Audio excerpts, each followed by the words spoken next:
So art in public spaces, that's what we're talking about today. And what I'm going to try and do is, I've got 30 odd slides, so I'm going to try and restrict myself so that I don't talk on for too long. But if I am a bit short on time, Nicola, just give me a nudge, okay? I can talk. So the first slide is a rather peculiar one. I thought I'd give you a bit of a background as to who I am, where I came from, and why public art in particular is of such an interest to me, and what my business does, and it's very much involved in public art. So this About Me slide is a very, very old photograph, hence why it's so grainy.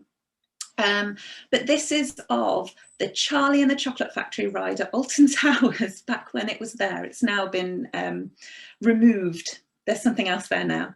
But I actually worked for Tussauds as a prop maker and sculptor. So I had, this was straight out of university, early 2000s.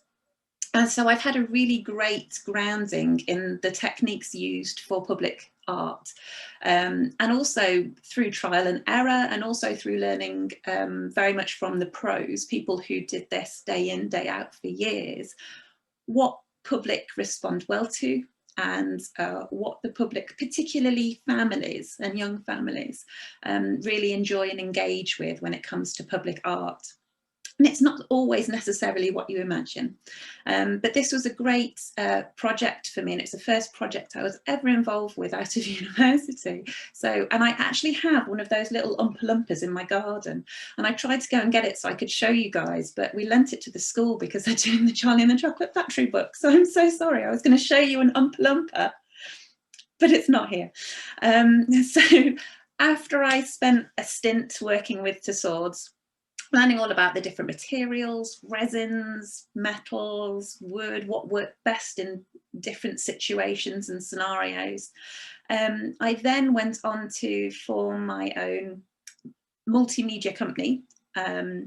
So I have actually specialised in video making for a long time. It sounds like it's completely far away from sculpting, but actually I specialise in animation and stop motion, so working with very, very small scale models. So imagine that photo, but on a small scale, and that's what I do for a living, or what I have done for a living for a long, long time. And that studio, Red Door Studios, was opened in 2007. So my maths is terrible. It's that many years old. But then very recently, oh yeah, there you go. There's some images of Red Door Studios and all the projects that we've been involved with. So lots of film work. There's some animation work on there as well, which you can have a look at. But after, well, at the same time, should I say, as working in video marketing for various companies and on various campaigns for television, I was also doing lots of community art projects, and this is one of my favourites. This project here is called Burton-on-Trent, a little pun on Burton-on-Trent there. It's a terrible pun, but I love it. And this was a collaborative project. 20 plus people across the Burton-on-Trent area came together, and it was knitters and crocheters worked together to create Burton and all the recognisable landscapes in Burton in a miniature cuddly form, and that's still on display. So this was a number of years ago now, but this is still on display at the brew house. The brew house is currently closed because of the pandemic, but it is opening up next month. So keep an eye out if you want to go and have a look at one of my first community art projects, and that's the one to go and see. It's currently hanging on a wall as well. So rather than being flat, it's upright, so you can have a good look. And down in the bottom right-hand corner of that particular photograph, you can see that there's a river and some crocheted swans. So we try to get in some really recognisable elements of Burton, including the environment. So that was a lovely project. And community art and art in public spaces started to resonate with me. It became really important to me because I could see what people who wouldn't ordinarily engage with art got out of projects like this. So this Burton-on-Trent, this display, which was about 6 tables wide, it was quite big, It toured around different places in Burton. It spent 1 month at the library, 1 month at the leisure centre, a month in the shopping centre, a month in the arts centre. So it had a really nice tour around different places where people who wouldn't necessarily want to set foot inside a gallery or a museum could have a look and see what was going on. Oh, have I glitched then? Did I glitch? No, okay, that's okay, sorry. Yeah, so that's what happened with that project. And from there, I had, along with a team of other people, seen in larger cities things like the Big Hoot campaign, so the owls in Birmingham, and also there were wolves in Wolverhampton, these amazing sculpture trails, and I had to say that I thought it would be something that Burton would really benefit from. So about 3 years ago, when I first decided, you know what, let's just do it, well before the pandemic was even a thing. Oh, hello. My computer doesn't like. It won't move on. Let me just see if I can. Oh, there we go. Sorted. We had the idea of setting up this company called Making Trails, where we could bring these really exciting sculpture trails, but make them more accessible for towns. Traditionally, sculpture trails are in cities, and the reason for that is they are sponsored by businesses, and they individually, these sculptures, need sponsorship of upwards of £5,000 or £6,000 each. We needed a way of being able to bring that cost down, so it made it more accessible for the kind of businesses in a town rather than a city. So it's a very different kind of monetary scale we would be working with. So Burton Swans was born. We found a way of working with flat material, so the manufacturing costs were smaller, but we could still engage with artists. We could still have local businesses take the reins of this. They sponsored each of these 25 giant swans, and these sculptures were 1.5 metres tall, including the bases that they're on. So they were nice and imposing, and you could take a selfie with them really easily. We didn't want them to be too small because then you could easily miss them. They weren't at your eye line. So we needed them to be quite imposing and exciting to look at. Yeah, so these are probably two of my favourite photographs from the trail. One of them is a friend of mine's daughter who just was climbing all over them and just roaring because she was so excited. And that's part of the joy of public art, is that once they're in the public realm, you're never quite sure how people are going to engage with them. And often it's in ways that you hadn't necessarily expected. So this little girl, she was just, you know, roaring like a tiger. Not sure why, I don't even know if she knew why, but the photograph really expresses how excited she was to be there. And we actually engaged with parts of the community in this project that we weren't anticipating we'd engage with. There was a cycle group that ended up cycling the trail. We'd not even thought that that was a thing. We didn't realise people would do that. There was 2 different running groups who did the same thing. They were using the trail as a different route so that they could not only find all of the sculptures, but also do what they love to do. Lots and lots of photographs came our way of people using them as props, as backgrounds for dances. Who knew that was going to happen? All of these amazing, incredible, engaging things that happened because these unusual giant artworks propped up in the middle of Burton in different places. It was really exciting, and I'm thrilled to say that we are actually going to be doing another trail, not this summer, but next summer. We're at the very early stages of getting all that sorted. So we'll be announcing midway through next month what the new trail is going to be. So please, if you are on social media, have a look for Making Trails. We're on Twitter, Instagram and Facebook. And there's loads of behind the scenes photographs going on. So you can see if you can guess what we're going to do next. All right, but back to this. So that's my background, and that's what I do. That's what my company does. But what we're going to be talking about today encompasses so much more than the kinds of public art that I've had the pleasure of being a part of. And a lot of the pieces of artwork that we're looking at today are pieces that I've taken great inspiration from, either because they have engaged with their community in such a fantastic and positive way, or maybe even because they've made a few mistakes that I've tried to learn from. Public art, it's subjective. Art is always subjective. There are going to be some pieces of artwork here that you absolutely adore and others that you hate, and that's totally okay. That's totally fine. If nothing else, art starts a conversation, so it's exciting to see it in places it wouldn't ordinarily be. And that's the great thing about public art, but it's also sometimes a contentious thing about public art. So we're going to have a look at why public art is important. What public art is, so the different types of public art that there are. It's probably worth saying at this point that public art doesn't necessarily have to be a memorial or a statue, although traditionally that's what they have always been. And they're still around now, which is exciting, and they're still made now. But there's a plethora of other types of public art that we can see nowadays, which is really good. Where is public art? So I've tried my best to pick a really nice range of different locations of where these artworks are.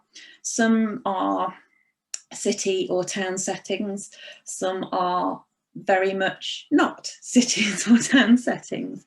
But quite honestly, most of the money for public art is in areas of higher wealth. So that's worth bearing in mind. How long is art there for? This is an interesting question, because when we think about public art, we kind of think about a statue that's there forever. But it's worth saying that statues aren't actually there forever, ever. They can be rotated by the museums and galleries or organisations that own them. Even if they're only rotated once every 100 or so years, that's something that can happen. They can, as the various events earlier, or at the end of last year, earlier this year, has taught us, they can be taken down, either by the public or by other people. Whether that's right or wrong is up for debate, but public art is no longer as static or as long-lived as it used to be. And there's also public art out there that is almost throwaway, so it happens once and then doesn't happen again on the more performance art side of things, or public art that is considered vandalism and then wiped away and only there for a week or 2 weeks. Yeah, so how long public art is there for isn't necessarily the same depending on what type of art it is. What makes public art successful?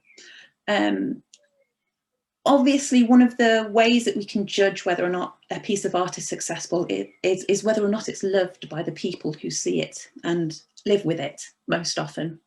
So the people who walk past it every day on their way to work, or the people who live round the corner from it. Do those people love that piece of art? Do they notice it? That's probably another good one. Or do they hate it? And when it doesn't hit the mark, so when a public art piece isn't right for the situation it's in, and why that happened. You know, there are always going to be people who've made the decision that who thought that it was a great thing to do. Why did they miss that? Why did they not realise that it wasn't going to go down as well as they thought it was? And then what we can learn from all of these things, and what we can learn about bringing art into our own private spaces. And that might be a garden, that might be your living room wall, that might be a place of work. Let's not forget that a lot of places of work have really fantastic artworks. So that's what we're going to talk about. Now, these first couple of slides are wordy. My apologies. Most of my presentation is just an image on a screen for us to chat about later. So please don't be put off by the first couple of slides, but I think it's important that we get some of these ideas across. Why is public art important? Well, I'm sure you can guess that public art is one of my passions, so obviously I'm going to say it's very important. But there are some reasons, economic, social, community-based reasons why it's important. Number one, it's public. It's pretty obvious, but what I mean by that is it's not in a gallery or museum space. It's instantly accessible to everyone, and that's quite rare. A very small percentage of art can say that. So it's public. That means anybody can access it, which is really important and very exciting. It enriches our physical environments. So public art has the ability to, depending on where it's situated, to really liven up an area, possibly even bring extra wealth to that area as well, whether it's because it makes it more beautiful or maybe it enhances the beauty that's already there. Tool for civic engagement. So what you can do with public art, especially some people who, some organisations who use things like community forums and try and get the local community involved in the decision-making process behind the public sculptures or the public art.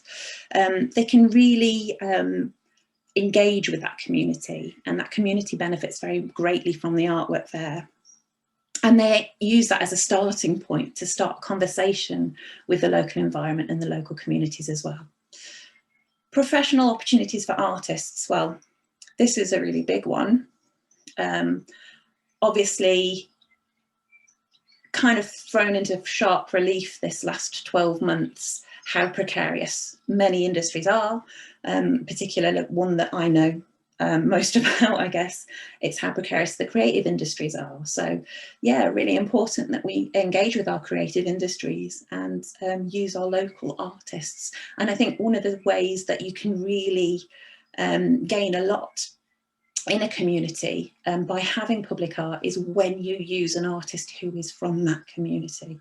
And I have had lots of arguments with people about this in the past, because often larger organisations tend to think that they need to use a famous artist for their work to put in a public space.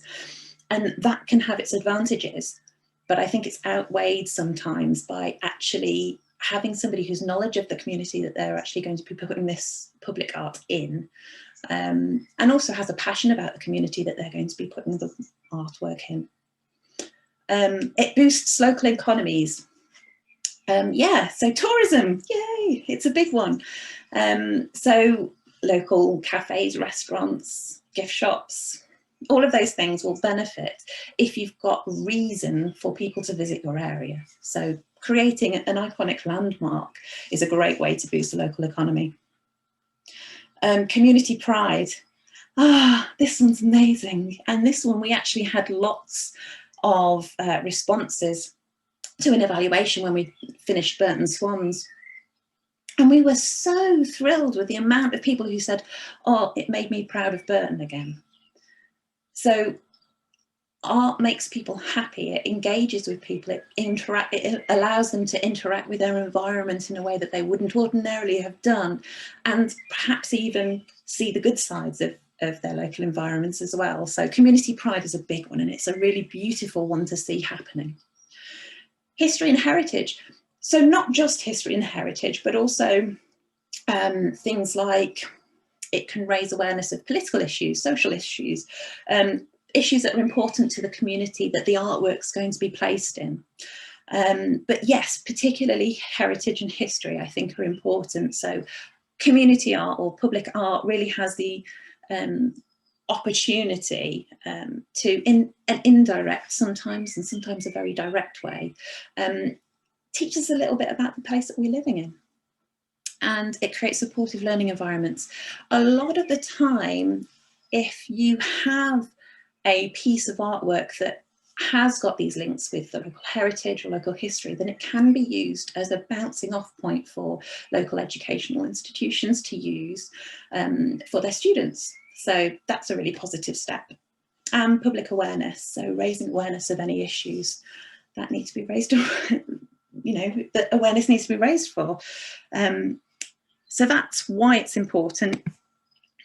And I'm just going to give you some examples of some of those things. So this piece here is New York, so it's not in the UK, but it's a good example of brightening up an urban environment. These examples are going to be from lots of different types of environments. So some of them are urban, some of them are very much not. But I've tried to choose an interesting mix so that we can really sort of see the variety of artworks that are currently around. And this piece was actually made particularly to liven up a very, how do I say, it's called a brutalist building. That was the type of art that it was called. So it was a very sort of harsh lines, you know, very geometric, very grey, very kind of bold, but in quite a harsh way environment in the middle of New York. And this artist, Sarah Morris, has just really, really livened it up. And people say how much it has impacted on their commute to work, how much better they feel about going in this, what used to be quite a dark area is now a lot brighter, a lot more appealing. So enlivening public spaces is a good title. I didn't make that title up, by the way. I nicked that from the place I found this image from. Okay, this is another fantastic use of public art, so art in public space.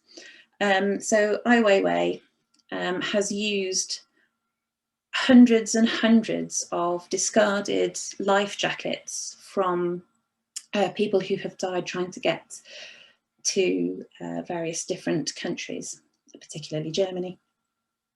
And by using all of these jackets, and I didn't realise they were jackets until you look really, really closely. They almost look sort of maybe flower petally, giant flower petally, until you look really closely.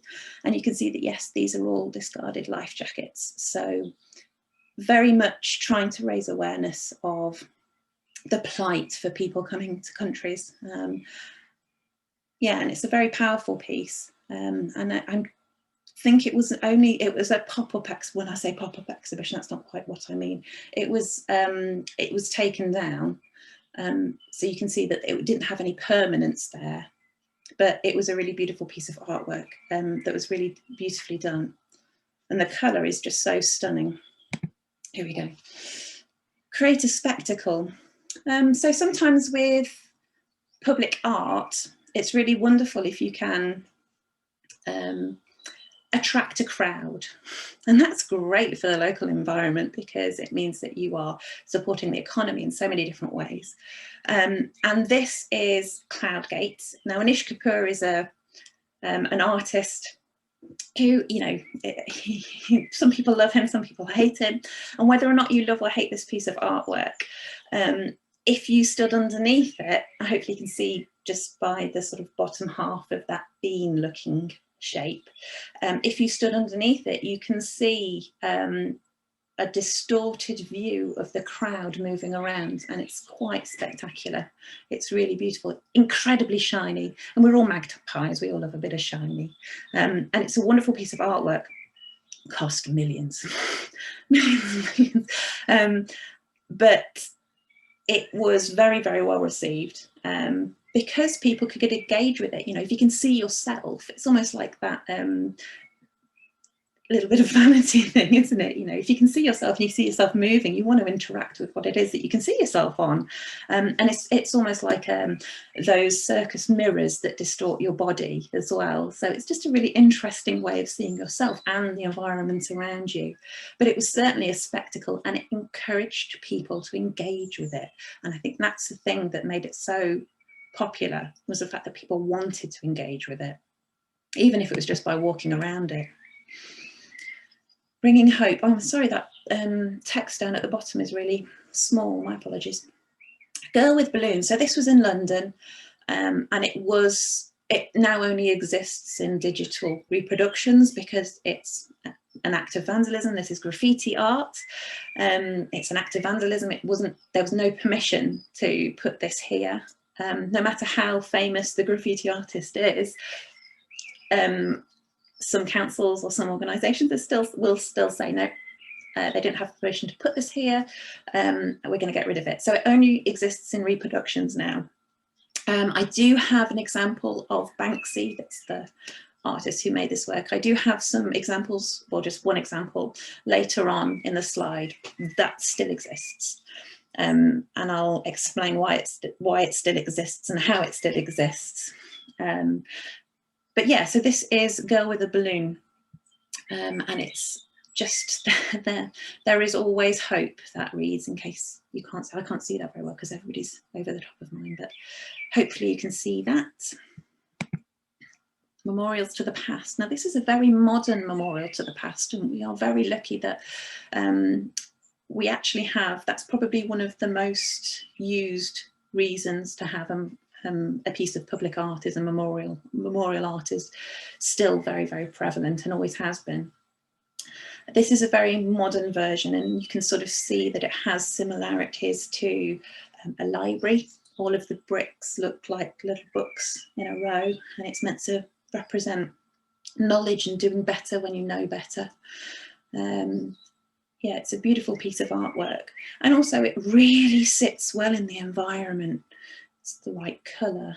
It's just as grand in a modern way. So contrasts with the buildings that surround it, but it still sits in very beautifully. It feels like it belongs there. And that's again very modern. And now what I'm going to do is I'm going to flag up some pieces of public art that you probably have seen before. Maybe some of those you haven't seen before, but hopefully some of these you will have. And let's just chat a little bit about those and the environment that they sit within as well, and the considerations that the artist had to have depending on where the piece of art was. So here we go, Angel of the North. You can't talk about public art without including the Angel of the North, can you? So this is Anthony Gormley's probably most famous sculpture. But if you notice that the slats and struts that go across the wing are quite hefty, and they have to be there because of the wind speeds up at the top of the hill. So this is one of those sculptures that the artist had to make sure that it was not going to go anywhere, that it was perfectly safe. If you could see underground, you'd notice that there are actual, the foundations of the piece are like long rods that go right into the hill. It's an incredible amount of material that's below the surface of that hill as well. So there's always practical considerations when you are putting in public art. But this is iconic. I mean, if you've ever been along, has anybody been along the A1 and you've sort of travelled past it, and it almost feels like she's unfurling her wings. It's a very grand and beautifully positioned piece of art. I'm not in the camp of people who call it what do they call it? The rusty something or other. I don't know. I think it's beautiful, really beautiful piece of artwork that sits really well as a welcoming gesture to people coming into Gateshead, coming that way, north. So it's a beautiful piece of art and a great, well thought out, beautifully executed piece of public art that the locals take great pride in, and rightly so. And if you look really closely in the middle of that image, there's a lady in white with jeans on who's doing the pose. She's engaging. She's engaging with that piece of art. She's posing like it. She's like, yeah, I'm the Angel of the North. And that's what you want. You want people to have some kind of relationship. You don't want people to ignore it. You're not doing your job. You don't want people to hate it. You want people to want to play with it, want to enjoy it, want to really maybe meditate on it, have some kind of interaction. So she's doing it in that photograph. So they've definitely got that one right. Here we go, here's another Banksy. So this is the Christmas reindeers. This is in Birmingham. And this was put in 2019 to highlight the plight of homelessness and the amount of homeless people that there are in the city and across the UK, really, especially at the festive period. Now, unlike the piece that he did in London, this piece has actually got perspex over it now. I think, yeah, the Birmingham Council decided that this was, you know, definitely worth keeping because it is done by such a famous artist. They've made it into a bit of a landmark now, so that's quite a famous thing to go and visit. This shot is actually from the film that he shot. That guy's not really homeless, it's just a bit staged, but it kind of gives you can see why he put the reindeer there. You know, it's very beautifully considered. Yeah, and it's nice to know that it's still there. Performance art. Here we go. So this is very much you need to be there at a certain time to be able to engage with this artwork. I'm not going to list all the types of art, performance art there is there available. This is just one of my favourite images of a living statue. I love stuff like this that looks like it's unreal. But obviously you've got puppetry, you've got circus art, you've got musicians, lots of different types of performance art or street art that again falls into this category. Usually what happens with performance art is you need various licenses or that kind of thing from the council where you want to perform to be able to have permission to do so. But yeah, I don't want to leave performance art out because it's still important, it's still visual, it's still engaging, but it doesn't have any of the permanence of the kind of art we consider when we think of public art. So there's much more to public art than statues. A living statue, for example. Oh, functional art. This is a good one. So this is a K6 telephone box. So Giles, what was his name? Giles, can't remember his second name. I only remember his first name. It's almost like I know him, isn't it? The guy who designed this particular telephone box, he was the youngest person to be in the Academy of Art since Turner. So he's definitely an artist, definitely a designer. But he pulled his talent into creating something with an incredible, what do I want to say? It's an incredibly beautiful object. It just happens to be a telephone box. And this telephone box, the K6, was up and down the UK. So it didn't matter whether you were in the leafiest of rural environments or right in the middle of a city, they were everywhere. And you had the same standard of design, no matter where you were. And that was great because it meant that there was some kind of respectfulness there. It didn't matter what community it was in, and it was in so many different communities. Everybody got the same level of design, the same level of care. I kind of think it's a shame they're not around anymore, but we don't need them, do we? But it's a great piece of functional art. And art doesn't have to be this one-off. It's only in one place and you can only see it in one place.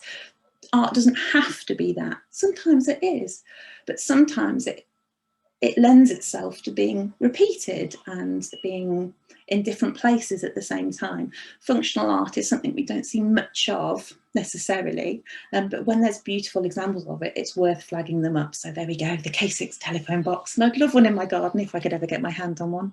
They're amazing. Living sculptures. Oh, I like this one. The Mud Made in Cornwall. I don't know if anybody's seen it, but it was made by a brother-sister team of sculptors. And this is just probably my favourite sculpture, one of my favourite sculptures out there. I could say that about all of them, but one of my favourite sculptures out there because it changes. It changes depending on the season. Her clothes change depending on whether it's autumn, winter, summer. And her hair changes, and it's just really nice. And they have thought this out really beautifully. It's a woodland walk in Cornwall, and they've got that lovely little notice down there. I'm just going to have to move you guys so that I can read it for anybody who... Essentially it says, please don't step across this fence, otherwise you'll wake the mud maid.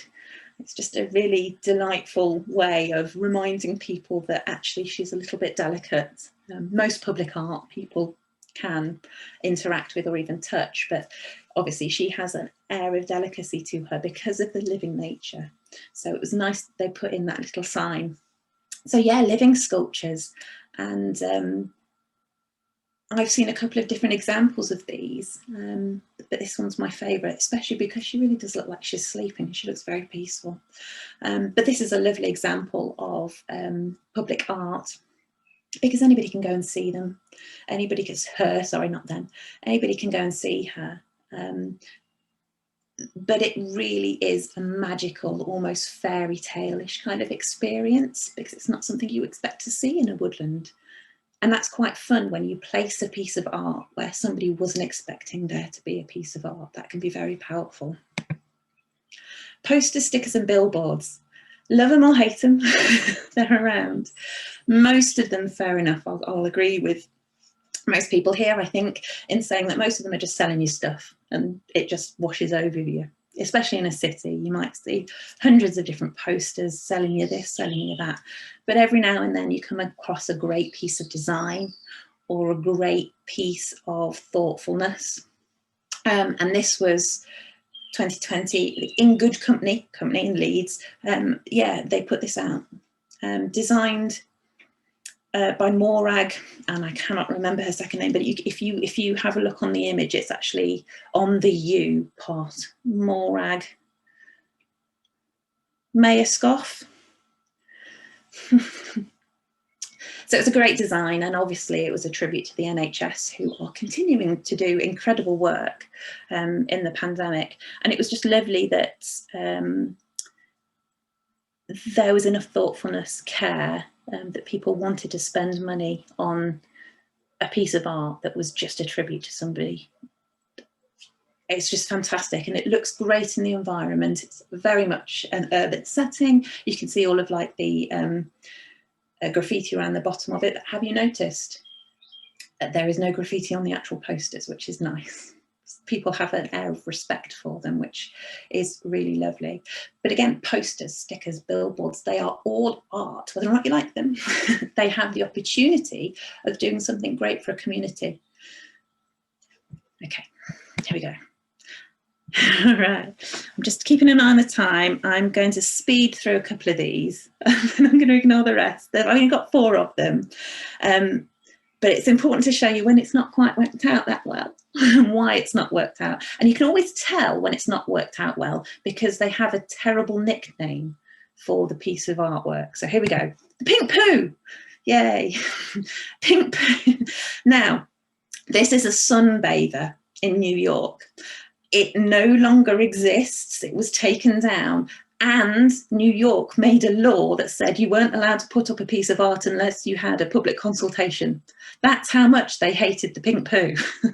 And it makes me laugh every time I look at it because it actually looks like a conditioner I had when I was about 6 years old that we used to call the pink poo. Yay, a conditioner out of a bottle. Anyway, so this was so bad. The public hated it so much that there's a law saying you can't do it again. That's how much they hated it. Here we go, next one. Seagull with boobs. There we go. I'm not making these up, right? I'm not making these names up. This is what the people in the community surrounding this particular seaside place said. They thought it looked like a seagull with boobs. It's part of the trail. They did an annual art trail in Seaport. And as far as I understand it, this was meant to be like a playful, fun sculpture, but people just found it offensive and didn't like it at all. And there's a big petition on the go to get rid of it. So again, if a piece of artwork either has a new law made about it or people try to petition to get it down, you know they've not quite hit the mark there. It's not working in the environment. They've not connected with the community. The toilet, I can't even find a photograph of the toilet, but I can tell you the story. It's not really a toilet. It's called The Dialogue with History by Jean-Pierre Reynaud in Quebec, but it's no longer there. It was destroyed with a big bulldozer, even though the artist wanted to move it somewhere else who would appreciate it. They destroyed it before he could even do that. So the public really hated it. It was a very modern, minimalist, kind of like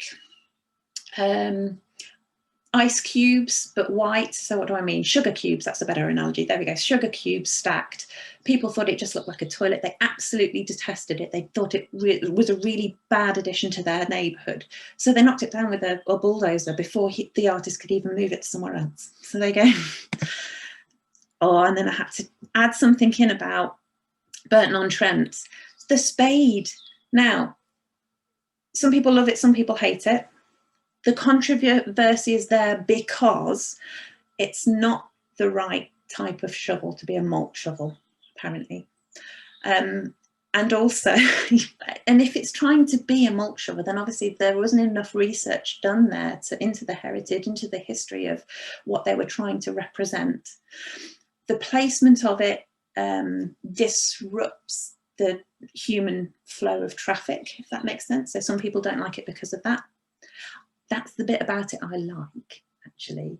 I like when art disrupts. So I quite like the fact that you have to move around it to get through, even on busy days.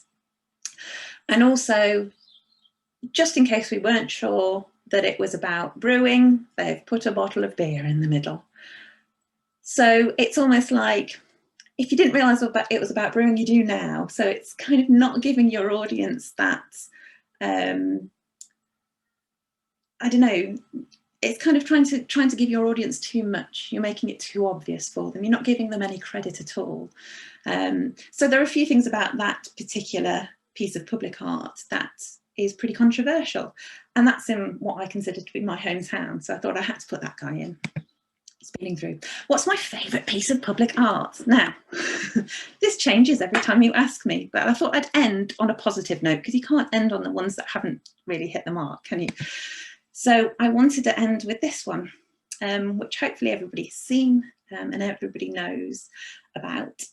So this was the 2014 Blood, Sweat, Land and Sea of Red. So the Paul Cummings and Tom Piper piece, with the individual ceramic poppies, sometimes called the ceramic poppy remembrance sculpture.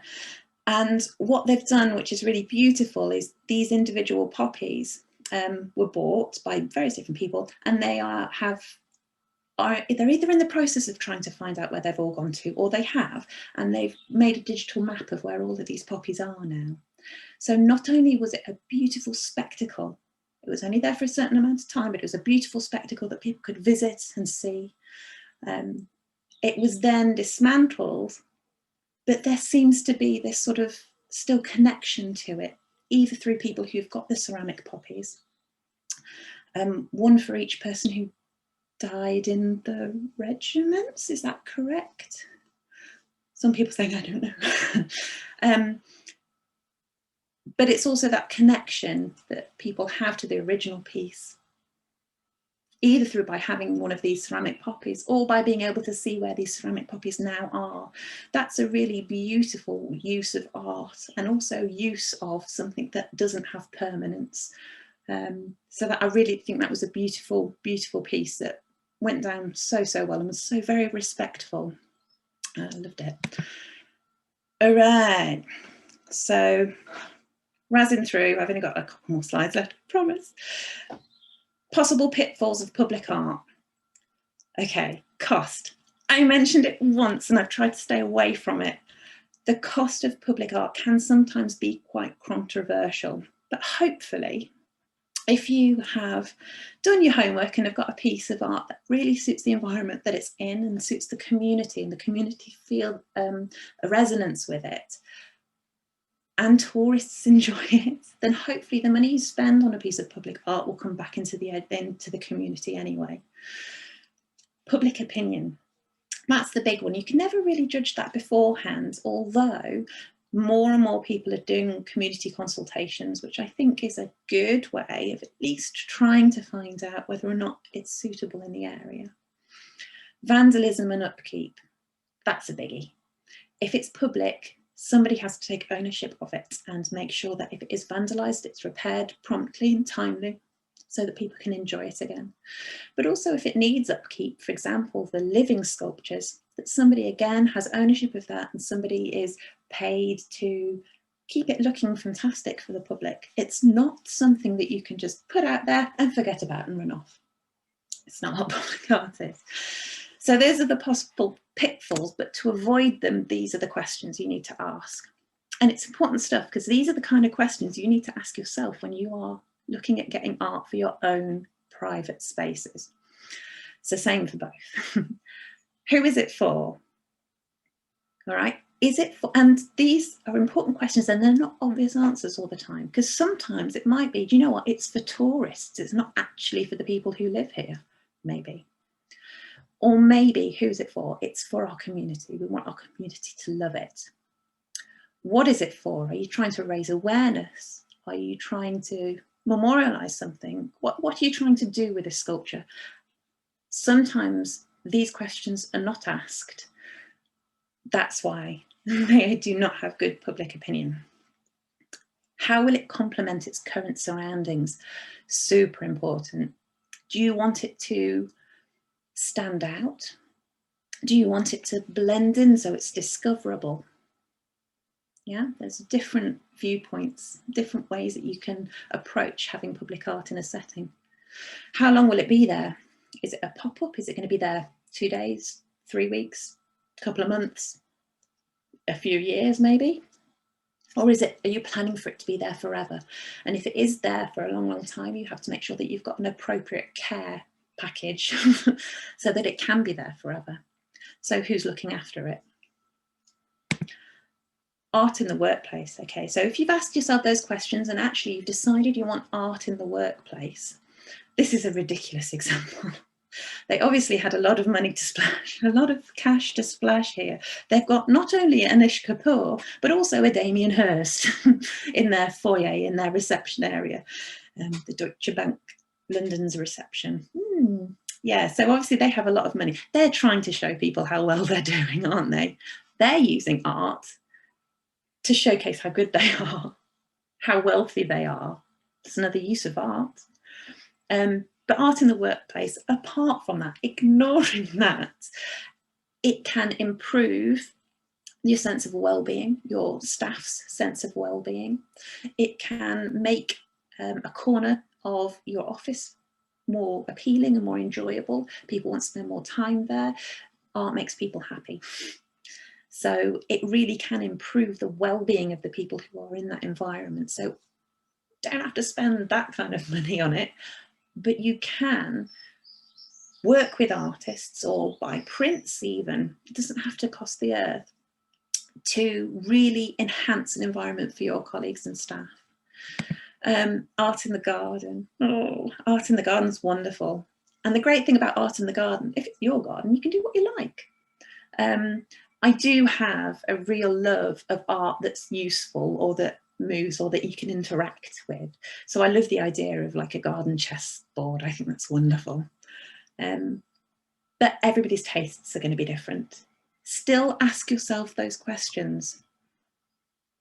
Who is it for? Because you might be paying for the art, but maybe you've got 6 people living in your house. So you have to make sure that you've asked everybody so everybody's in agreement. Because if somebody hates a piece of art, they're not going to enjoy spending time with it or in the environment that it's in. So that's important to learn. And that's it. Yay! We managed it and we got just under the hour. That's all right, isn't it? I've finished off with, that's my youngest, interacting with a piece of art. You can't get much better than that, can you? This is in Stapen Hill Gardens in Burton, for those of you who are from Burton.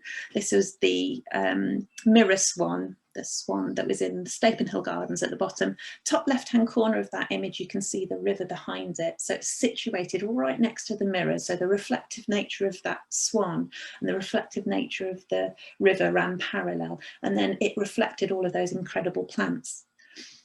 It's my favourite situation of all of the swans, that one. It was perfect there. So that's it. That's me, Tilley Bancroft from Making Trails. I hope you've enjoyed my thoughts on art in public spaces and some of the considerations you have to have. Thank you very much for having me.